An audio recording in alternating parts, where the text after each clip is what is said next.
Дін деген догма, атеизм деген догма. Атеизм ол да догма. Яғни атеист мысалы дін адамын жек көреді. Бірақ ойлап қарасаң, екеуі де догмада жүр. Біреуі ойбой Құдай бізді жазалайды, құл болуымыз керек дейді. Екіншісі ойбой Құдай жоқ, бұның барлығы далбаса деп бір-бірімен қырылып та жатады. TikToktағы Құдай жоқ деп аталатын бір стримға кіріп қалсаң болды, атеист дін адамын балаша сабап жылатып жатыр, былайша айтқанда.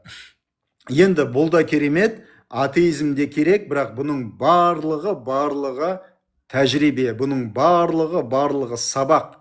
Мен өз басым дінде өте ұзақ уақытымда арнадым, мен атеист те болдым.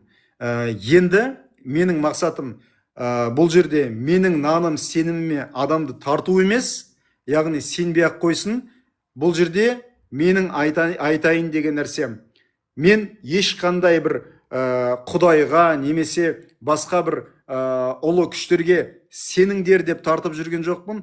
Мен өз өмірлеріңді өздеріңнің қолдарыңа алыңдар, сонда осы кеңістік жалпы саған серіктес болады, сенің досың болады, сенің жол көрсетушің болады деп үгіттеп жүрмін.